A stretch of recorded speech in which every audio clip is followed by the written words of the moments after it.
Hello and welcome to the ID Talk podcast. My name is Alex Perala. I'm here with my co-host Tony Bitzionis. Hello, Tony. Hello, Alex. And today we're very lucky to be joined by a couple of expert industry analysts, Alan Goode and Danielle VanZandt. So that's, of course, Danielle VanZandt, the industry manager for Frost and Sullivan's security practice, and Alan Goode, the CEO and chief analyst of Goode Intelligence. We're so happy to have you both here to talk with us about what we're all expecting for the year ahead. So welcome to the show. Thanks so much. Thank you. Good to be here. So we had a little exchange over email, just trying to go over some like high level topics that we might cover, just as a little year in preview, as we like to call it. There's a lot that was put forward. There's a lot going on in the industry. I noticed you both highlighted the European Union's digital identity wallet, so I feel like that's probably a good place to start. Alan, you're based in the UK, so you're geographically closer to that. So maybe we'll just start with you. Why did you highlight that? What are you expecting for the EUDI this year? Yeah, although it's sometimes obviously post-Brexit, I kind of look at the EU with a little bit of nostalgia and also a little bit of envy at what they're doing. Yeah, I think it's super exciting. Obviously, they're taking a kind of a top-down approach here, and by saying that by next year, 2026, each member state has to have a digital wallet and link that to EIDAS 2, which is for the digital signing. So, yeah, I think they're it's an interesting year for European digital identity wallets. There's going to be a lot more activity, a lot more kind of proof of concepts, and countries starting to prove the technology before the mandate for 2026 and having it's. I think it's one of the issues. I think it's not mandatory for citizens, so there are questions on whether non-government digital services, banks and businesses will adopt the technology. EIDAS 1 was not really designed to be successful outside of, was not deemed to be successful outside of government use. So really the key, I think, is to incentivize to those non-government relying parties, banks, etc., to accept, to verify these identity credentials stored in the EU digital identity wallet, not just within the member states but within the countries as well. And there's also a big question on how, and this is with the UK as well, with the announcements made in the UK this week, how the EU digital identity wallet will affect existing state-specific identity schemes. So most famously, Bank ID in the Nordics and it's me in Belgium. So Yeah, I knew like logically that 2026 was the deadline because I've been writing about it for so many years. Just now in this conversation, I'm like, oh my God, that's next year. Like next year. it snuck up on me. Danielle, do you have anything you want to add to that? I'm going to echo Alan's envy, but I feel like mine's even worse than his being in the UK, considering I'm still sitting here in the US with my good old ID card and actual passport and, all those physical credentials still. Um, I think it's definitely going to be interesting to see the results of all the pilot programs because that's what we're really going to be watching this year. Um, and that's going to probably answer a lot of the questions that Alan brought up about how those other industries, whether they're going to be willing to adopt, because they really are testing how the EUDI can be used in banks to carry, education certificates, certifications, things like that. So getting out of those governmental use cases. So once we see the results of those, especially adoption rates, accessibility, things like that, I think that could answer a lot of our questions that we still have about whether there's going to be desire for it. Um, the whole idea of this program, and we're actually focusing on digital wallets this year in our research program because of the potential for what we're going to be seeing in 2025 from EUDI, since it really is going to be the first big large-scale deployment of EIDs, digital identity in private sector, but it's also bringing in a lot of the identity concepts that we've been talking about in theory, like self-sovereign identity and pushing more MFA, multi-factor authentication, more biometric verification, but also doing it in the EU, which is so privacy conscious and has these regulations that they need to follow too. So it's almost like if this program works here, it really can be a blueprint moving forward for other regions, other countries. Hmm. Yeah, and you mentioned MFA and biometrics, and I'm curious if either of you know, I feel like we don't know yet what the like identity security mechanisms are going to be because they're still working that out. Am I right, or has there been some development that I'm not aware of? I think it's kind of loose, and I think that's what they kind of. If we look at what they've done with strong customer authentication in PSD2 and 3, it's very high level. So I expect similar, kind of, especially with MFA, similar technology kind of framework and requirements. So I don't think they want to be prescriptive on in terms of how you authenticate into the wallet. How do you verify credentials when a relying party wants to access them? So Yeah. that's my understanding, I Yeah. And I think the ICAO, the regulations that they've put forward, or at least that are on the table at the moment, they're trying to determine accuracy guidelines for fingerprint, face, and think. oh, what's the third? But either way, they're very approachable biometrics. They're the ones that are very commonly used already. You do face ID for pay, you do fingerprint authentication. So they're things that the consumer's already used to. And Mhm. so by choosing to continue pushing forward with these more established biometrics, that can make the switch easier too. Yeah, I think another thing that we all talked about a little bit via email before this call was privacy preserving mechanisms. And I think, Alan, you mentioned the UK's digital ID program, which was just announced. So we probably don't know a ton about it yet. But I believe from what I read, part of the announcement was focusing on the selective disclosure aspect of it, that you can verify identity information, without having to show all of your info for a given transaction. So do we expect that to be like a flagship feature of these ID wallets as they emerge?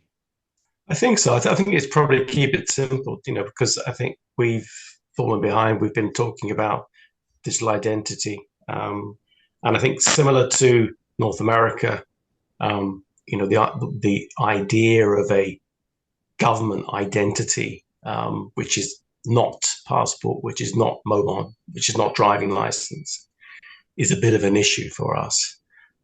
So we've tried. Tony Blair's government tried with an identity card, and there's been various initiatives with the last administration over the last 10 years with the ITF and standards surrounding the identity framework. So I think really this has caught us by, I was talking to a lawyer last week about the mobile driving license, and we were saying, nothing's happened. We've heard nothing from UK government and the DVLA, which is the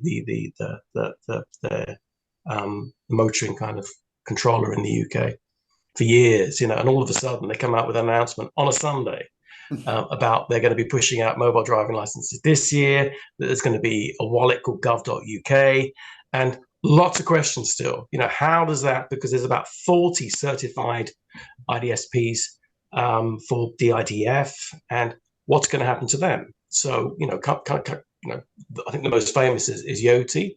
What's going to happen with their infrastructure and with their digital identity if the government is going to be issuing driver's licenses and other digital variants, passports, perhaps into a government-controlled wallet. So I think there is, so many questions, and my LinkedIn and my email is just a wash with kind of questions about exactly what this is going to be. But it's great that the government has finally decided to do something rather than talk about it. I'm getting the sense like I'm getting flashbacks to last year when everyone suddenly started announcing AI was an important part of their government plan or even like their product if they were a company. So I wonder if there's some aspect of people in governments just going, yeah, we're also going to do digital ID and not really having a plan. Maybe that's not generous enough to the folks making decisions. There's Well, probably an element of that, really. Yeah, I think the government has had a bit of a rocky 6 months, so perhaps it came out with an an AI initiative a couple of weeks ago as well. So it's that push for growth. Technology is gonna push that GDP up. But it's to be applauded because it's definitely needed. We need that. If we talk about age assurance, we talk about age verification, and it's linked in with the Online Safety Act as well. So it's how am I going to securely, accurately prove my identity when I'm accessing adult content or buying knives, which is another big issue for the UK at the moment. yeah. Actually, Well, I wanted to ask you guys about that specifically, because Alan, you mentioned the UK's Online Safety Act, and there's also Australia had their Online Safety Amendment Bill, I think sometime in late 2024. And there have been some specific cases in the US where individual states' acts have been challenged. And I think recently a federal court upheld Tennessee's online safety law while it's being appealed. But uh, I mean, do you think that this is going to be the year of age verification technology? Kind of, we're seeing it not just for um, porn sites and adult content, but for social media use in general and for gambling. I mean, the internet's a scary place for me, and I'm in my 40s, so I can understand the desire to, I mean, sorry, I'm in my 30s. Sorry.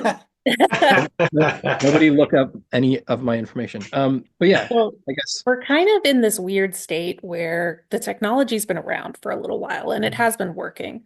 Because I know that like that age assurance and also that ability to selectively show your information has been a key feature of like mobile driver's licenses and any kind of these digital IDs for a while. Because that is a nice privacy-centric feature. You want to be able to show what you need to show in order to do whatever transaction or whatever action you're trying to do. But like, if you don't need to see my address, you don't need to see my address, kind of thing. But it's gonna all come down to what type of age verification, because the technology works, like the age verification technologies are very good, but it comes down to how they're enforced because this is the issue that like I'm in one of those states that has these online safety features going on, and it's mainly for adult sites, but you can definitely see how this could expand to things you said like knives, medicines, um, you know, sensitive things like here in the US, we have to show ID to buy cold medicine. So Hmm. all kinds of random things.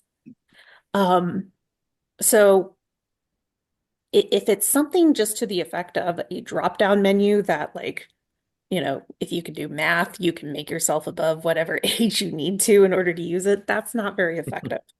But if it's something that is doing some kind of validation through using these proven age assurance technologies, that could then be effective. But it comes down to whatever law is passed, what are they going to make social media companies, retailers, whoever's implementing these things? Um, what do they have to do? Are they going to be able to get around the edges with something that puts the burden on the user, which in effort lets them cheat the system? Or is it going to be something that is going to try to do an accurate validation of the users who are put in front of them for these sites? I'm curious to get your thoughts, both of you, about political pushback against this kind of thing, especially about digital ID. I kind of wonder what the climate is like in your countries. Tony and I are in Canada, and I have seen here our government has been interested in theory about exploring digital ID tech. Not a lot of like tangible progress, but there's also been a very loud pushback from kind of like a what I see as like quite a small but vocal group who's are worried about government overreach. And it's kind of odd because, you know, some of those concerns I think are um, fair, like there's fair questions to ask, and I only really see these, frankly, like fringe groups talking about them. Mhm. So I don't know. I guess partly I want to know, like Danielle in the US and Alan in the UK, do you see this, or is this like a weird Canadian political thing? No, the US kind of has that same fringe group, but if you're talking about like an EID in the US, um, the for it's kind of similar to renewing your passport, where that is the one thing that people would be okay digitizing and like having the government have that information because it kind of already does. Mhm. Um, and in that sense, the convenience aspect almost trumps the privacy argument that usually in the US is the loudest thing you can hear. Mhm. The weird thing with the US and the reason that I think we're so behind so many of the other nations globally in getting on this train is because when it comes to, aside from the US passport, anything below that, you're not dealing with the US federal government for these kinds of EID initiatives. You're dealing with 51 state governments who all act differently. Mhm. So that complicates any kind of EID initiative. And there's just never been a federal push to make this more mandatory.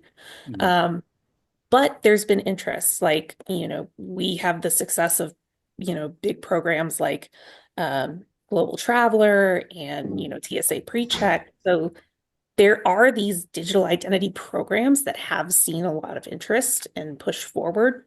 Um, but meanwhile, I'm waiting on my state government to catch up with the other 30 plus state governments who have actually done mobile driver's licenses.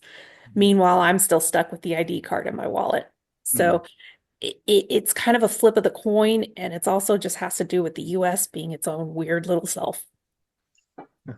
Yeah, I think we're all kind of quite similar in that in the countries, and I probably add Australia to that as well.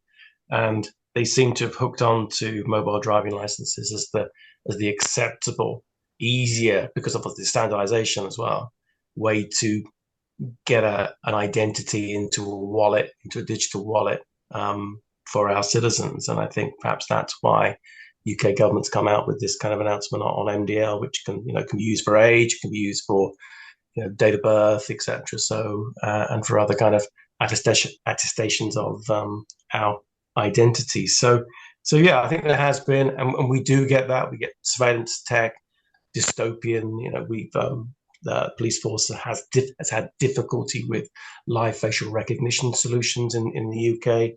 There's been many a legal case against them. In terms of trying to prevent them, it seems to be getting back um, in the kind of frame. But I think that's why I think we're looking at MDL and perhaps even ICAO DTCs in the future once they become you know more available and the standards are ratified. But that's that kind of creeping digital identity, I think. Yeah, it's also like I love this idea that it's just the framing that it's it's quite a different thing to say if the government says we're going to issue you a digital ID from birth versus you don't have to go to the driver's license. You don't have to go to the DMV anymore. You can just renew it online. Like people, I think people love the latter. I think that Yeah, probably makes a lot of sense branding wise. Well, and we've yeah, even seen it from other government initiatives that have digitized. Like I remember in my state, for example, because when we have to register our vehicles, we usually have to have them go through an inspection. When they digitized that process and made it to where instead of us walking around with a paper certificate from whatever shop validates your vehicle and taking that to the DMV, when they said, oh, hey, we set up this system, so now your mechanic shop can say that you've had your inspection. Oh my God, that was like a game changer. So I can Mhm. only imagine what could happen when all of a sudden nobody has to deal with the DMV, which everybody hates, or having to go register a vehicle or doing, like, I remember one time when I was doing a visa application, or sometimes we have, especially for me, since I work at a global company, sometimes they need my credentials for visa applications of some of my colleagues. To have that in a digital format that like EUDI would provide, oh my God, that'd be so much easier than me having to run around my house and find all of my credentials that are scattered all over the place. Mhm. You both also mentioned or alluded to like travel credentials specifically, which I believe are distinct from mobile like driver's licenses. So, Alan, I think in an email earlier you had mentioned there's some successes that we can learn from that. I'm curious if you want to elaborate a bit about that. Yeah, so we pushed out some research autumn last year, looking at digital travel identity both, and segmented it into commercially issued, commercially controlled, and then the stuff, the passport stuff. So the ICAO digital travel credentials, the DTC standards. So, and they kind of serve two different um, customers, and they have two different purposes. So obviously, a digital passport is for border control, and the same with visas. And the digital credentials, travel credentials issued by airlines and then accepted by airports, or for there's the Eurostar example, which is very interesting, where you can fast track um, the kind of the queues and get on the train at St Pancras in London to go to Paris. So they're and what it is, obviously, this is very highly secure.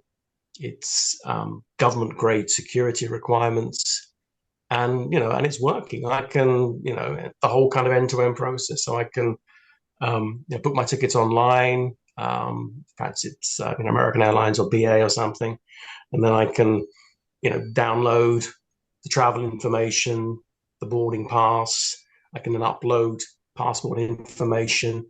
If it's a DTC type one, then I can share that digitally, which is available now and is being used in small scale at the moment around the world. And then when I get to the airport, train station, etc., then the captured image that I use for onboarding the face is then going to be used for getting to the gate, going through security, etc. So there's this, and it's opening up the ecosystem as well. So perhaps this identity can be used for hospitality, for concession shopping at the airport, for hiring a car. So it's breaking out of that kind of initial use case and application, but it's highly secure, it's highly regulated, and it's even using, especially the case with the CETA example, they're using new tech. They're using verifiable credentials. It's a wallet supplied by Indicia, and with adhering to ICAO DTC standards. So it's has a specific purpose. It's in a controlled environment. It's very closed at the moment, but I think it does give um, a way of also, and also what I like about the travel industry is the partnership model. Mhm. So, companies like CETA, Amadeus will partner with Visionbox and Entrust and Edemia, etc. All the kind of the guys involved in in the travel industry and border control to create these solutions. So it's not like we get the banks where you may have a little bit of it's my customer and I'm retaining that customer. There's a really good partnership model. So yeah, Yeah. it's an interesting example. Mhm. Yeah, there's definitely been a lot of that with like um I have my digital travel identity for myself built in with all my airline accounts. And then all of the additional connections that they're making, how, like Alan was saying about how we're kind of moving outside of the airport. So Delta has like my Delta Sky Miles account is connected to my Marriott account and it's connected to my Lyft account. So when I'm within all of that ecosystem, I, as a consumer, am being rewarded for using one of them. But if I'm doing the full travel journey, I have it at my hands there through these partnerships. I believe American Airlines is starting to expand its One World, kind of similar, or I think that's United. I'm getting them confused. But I do think One World is starting to expand outside of that ecosystem as well.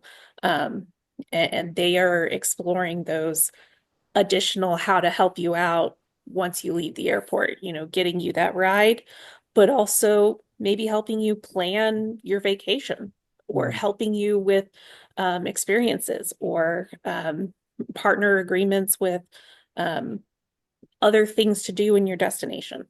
So we're seeing that. And then, of course, as far as other digital identity programs from the commercial side, I mean, we can look at the success of Clear in the US airports, and I believe they're in Canada as well. Um, how ubiquitous that is used alongside, the TSA PreCheck program in the United States, which that in itself is a digital traveler identity program, because that's just to help you get through the queues. But it also helps me out within Global Traveler to help me through the border and customs process too.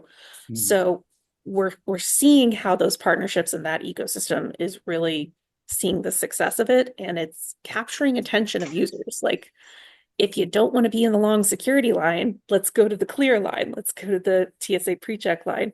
Mhm. Um, but then also thinking back like to the pandemic years, how quickly a program like or a program, but a solution like Verify was adopted and used for the health credentials, but it's still around and being used in travel applications and what as well. So Mhm. we can see how those expand into those beyond travel use cases for a more broader use of digital identity. Yeah. To your point, any digital travel credential that can allow me to not take my shoes off going through security, I will sign up for. Yeah. I So was gonna ask you, Alex, do we in Canada, like we're pretty limited into where these programs are being trialed, right? Isn't it just one or two cities right now? I It's think like it's Vancouver and in Toronto. Toronto Yeah. are the only ones I remember that are testing this kind of thing. I mean, there's Nexus, which Yeah. is Right. everywhere, but that's like Yeah. the legacy system. Isn't Uh, there I'm one? Isn't one of the ferry operators or one of the on one of the lakes doing something? I remember something from the past maybe one in of the bigger research. ones either on Yeah, either coast. Um, yeah. like maybe the BC ferry to oh yeah, Victoria. yeah, yeah, yeah. Yeah. I think I remember a BC Ferries thing Yeah. in this. Not Um, the Toronto Island ferry, certainly. no, the Toronto Island Ferry is archaic 19th century technology. Lit Think bad. Literally 19th century. Um, I wanted to shift slightly to talk a little bit about retail. I think it's one of those sectors where Alex and I have been certainly writing and reporting on it for several years now, and it seems to be we seem to be hearing more anecdotal cases of people encountering biometric payment options and how amazing it is. I personally have never had the pleasure, but just wanted to get both of your thoughts on what you think 2025 will bring for things like palm vein and maybe face-based payments in the retail sector. Maine is still very much, at least from my experience and what I've seen here in the US, I think we're still pretty behind on that one. But the idea of face-based pay, that could definitely see a big heyday because it really comes down to getting the retailers to adapt the capabilities for it because the customers themselves have proven their willingness to do it. Their adoption of Face ID, but then that being used in any mobile application. And hello, our audience, Oreo has joined. He is yowling in the background. The lovely Hey, buddy. Oreo. So he's ready for some face pay in retail because he's At seen the how pet store. easily I can get his pet food for him with just a facial ID scan. So he's down for it. That would be a cat's response, wouldn't it be? Yeah, yeah, it's an interesting one, and there is a lot of examples around the world. China has, WeChat Pay and Alipay have got, and they're kind of fusing, which is interesting, fusing face and palm into the one device. And palm is a really interesting modality, I think, because it gets over some of these perhaps privacy concerns about sharing your face and giving your face print to a third party, which is up in the cloud and then used by whoever. So yeah, we're seeing some interesting adoptions. Obviously, JP Morgan with Pop ID. They announced some devices in the last couple of weeks. It's the thing is persuading the merchant. So I've worked in payments, so did some stuff for Citi and HSBC, and the merchants are really key to this. You've got to persuade them to, accept a new POS device or accept a new way of paying, which is perhaps outside of what Mastercard and Visa and the big card networks are doing. But there's definitely some interest. There's also some hybridization where we're seeing, in Moscow, the metro, it's replacing, the kind of the card with a face recognition kind of terminal where you can just use your face to get through. So there's that kind of ticket and payment together. And I know that TfL, Transport for London, in the UK and London, has had a look at that with Cubic Transportation, the specialist in the kind of the gate technology. So yeah, I think it's really interesting. We call it the pay by me kind of solution. But I think, as I said, I think the key, or another aspect, is age assurance at the point of sale as well. So where you can blend in, so you can, and I'm seeing we've got a bit of an epidemic in shoplifting in the UK. I think kind of fueled by the cost of living crisis. So there's more and more cameras going into especially the automated checkouts. So you can combine perhaps theft control, shrinkage control, age assurance, and then payment into perhaps a single device with multiple applications. So this is kind of a bit way off, but I think that's that's a potential. Yeah. But persuading the merchants, persuading the retailers is very key for this. Yeah, Definitely. it'll definitely come down to retailer acceptance because hearing Alan go through these examples, I remembered a couple that I actually saw in practice when I was in Japan last year, where like a couple of the museums had almost like sections of the souvenir shop for the museum were set up in that, you know, sensorized, go grab whatever souvenir you want, and then based on, you know, the the inventory control, but also seeing my face, I could theoretically not have to do with a face-to-face person, but I could still buy my souvenirs. It was down the day I was there, but I saw the system. Because definitely would have tried it. But I've seen it there, and then that also brings up applications in like major events as well. Yeah. And Japan is putting on an expo. Um, I can't remember the name of the expo. My brain has just escaped me. But in 2025, they have like a 3-month festival going on right outside where Universal Studios Japan is. And it's kind of like, I think it's like an innovation expo that's going on for a couple of months, like a World's Fair type of thing. And they are going completely biometric payments. So it will be, you know, for any purchases made within the site, it will be facial pay, something that's set up beforehand.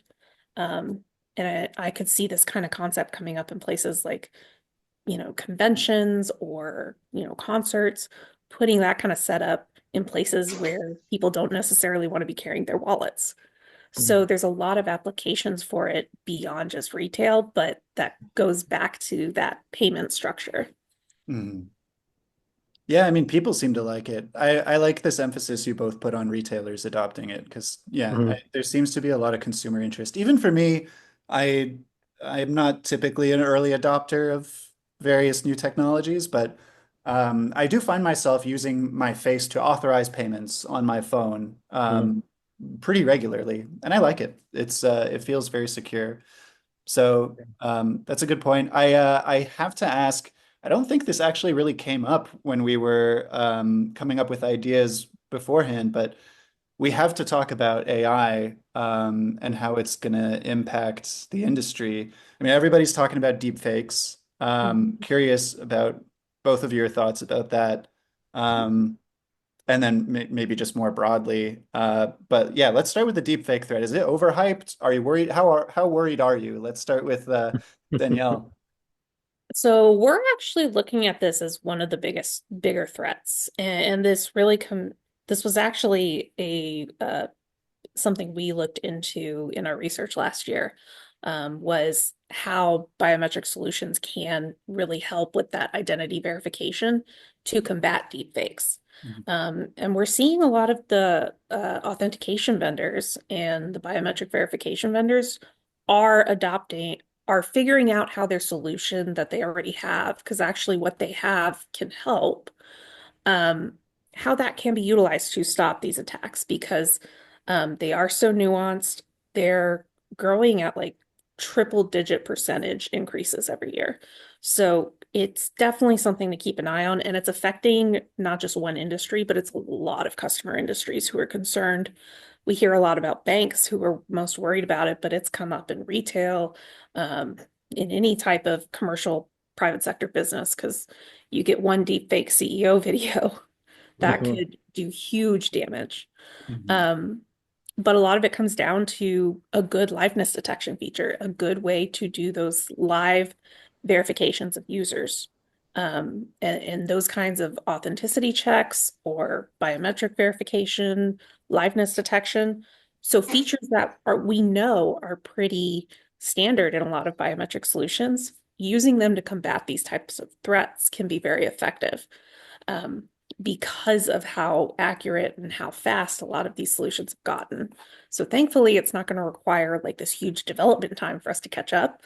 We Mhm. just have to kind of help vendors to tell that story about like, okay, you have this threat. We have a solution, or maybe you're already using part of our solution. This is how you can redeploy it in order Mhm. to combat this. Yep. Alan, do you want to add anything? Yeah, AI-driven fraud is a major concern for fraud teams around the world, and it's an arms race, I think, with the ability to detect synthetic IDs that have been generated by AI, and also attacks against IDV solutions, deepfake and injection attacks, and I think that the ISO 30107 standards are a kind of a basic requirement now for any company that is validating IDV and liveness detection Mhm. solutions. And and it's the base level, I think, but it's a major problem. It's kind of akin to, I think, the antivirus world, where you're getting, you know, attacks on AV systems and attacks on systems, and then you've got to react to that. So, and I think this is why a lot of the face biometric and live detection companies are concentrating on cybersecurity Mhm. in addition to face matching and liveness and all the other stuff associated with the biometric system, because they have to, because it's become such a critical part of fraud detection and fraud prevention. Yeah, I'm glad we all agree it's a serious problem and not just hype.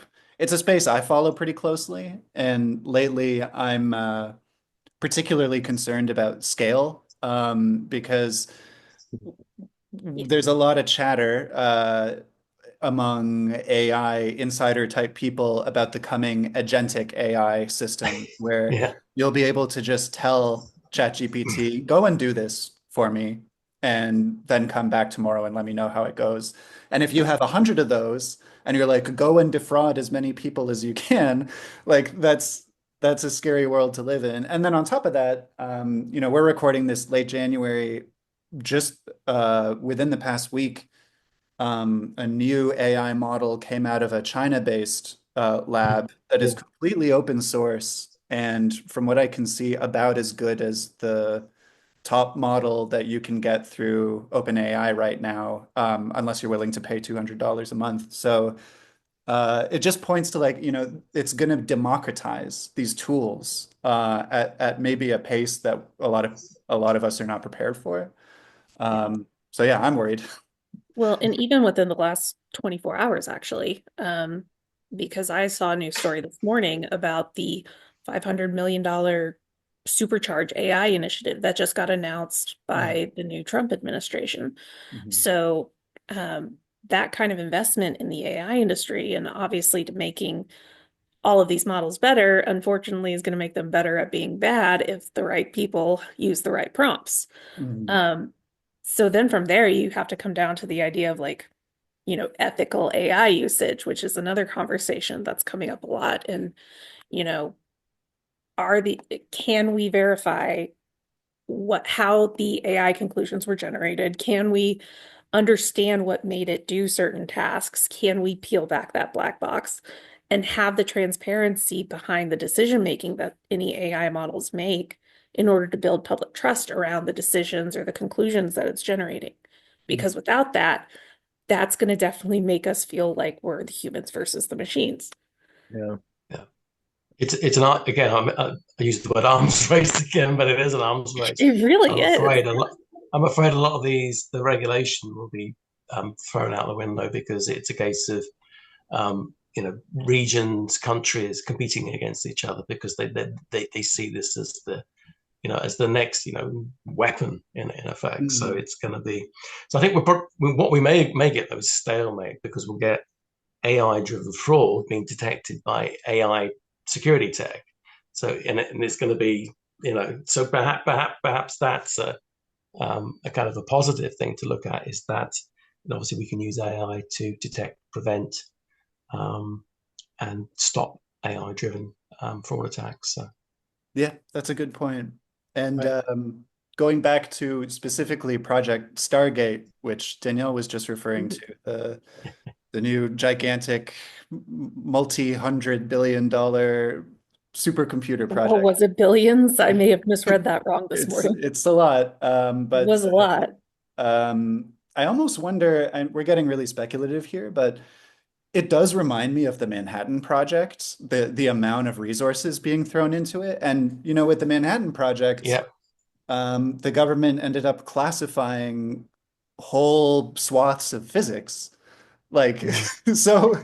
so I almost wonder if a similar thing might happen here where, It, certain aspects of AI development are actually classified and civilians aren't even going to know. And maybe that's good or bad. I don't know. well, I don't know if we'll reach the level of full classification like the Manhattan Project, because I was definitely looking at this like a moonshot Manhattan Project kind of thing too. Um, but in a sense, we are already kind of living in a state of classification because right now, so many of these models hide behind the veneer of trade secrets. Mhm. So that's why we can't give you explainable AI. But again, it goes down to that public trust angle. If you want more adoption of these systems and more trust of these systems, you there has to be some give and take. There has to be some way to explain these actions, um, because we're going to run into issues of um, the conclusions being reached by an algorithm, actions being taken that maybe are wrong, but then you're going into a consequences phase of either fines, non-compliance with regulations or even legalities, those kinds of issues, where you need to have some explanation for how and why these situations occurred. And if we can't do that in security, well, we're kind of in trouble there. Very good point. And we're running out of time, so just to pull us back to earth a bit, Tony and I were thinking it might be fun to just get a little round of guesses about the EU's biometric border control initiative, the EES. How many times do we think it'll be delayed this year? Do an I'll go over first. under. I'm gonna say 3. Yeah, we'll set that as the over under there. I'll take the over. How many was it last year? It's got to be at least 6, no? Yeah. And it was 6 last I year. think I need a random number generator. Let's ask the AI and see what happens. Right? Yeah, right. Yeah. I'll go I 5 think All right. 5. because Bold. we do have all these pilots coming in from EUDI. So I think depending on when all of those deadlines are, that could definitely cause a little bit of shifting, or a bit of shifting. Yeah. We're not looking forward to it because obviously it's going to put much more friction at the border, especially at the ports. So yeah, I think so. Yeah. Well, I mean, yeah, the good news is it's not coming anytime soon. So don't worry. For me, yeah. But yeah, this was great. This was a really fun conversation. Thank you both so much for joining us for this. Yeah, thanks for having us. Yeah, it's been great. Thank you very much. And Thanks. yeah, I really hope we can do this again. Maybe we'll all check in halfway through the year or something and see how our predictions are unfolding. Or maybe AI will have replaced us all, and we'll be worrying about other things at that point. But Well, We won't even know maybe it by then. Tony might be thawed by then. So Yeah. Yeah. I'll keep drinking my tea and coffee at the same time. all right. Well, thanks again, everyone. This was great. Thank you Yes, both. thank you. thanks so Good much. evening.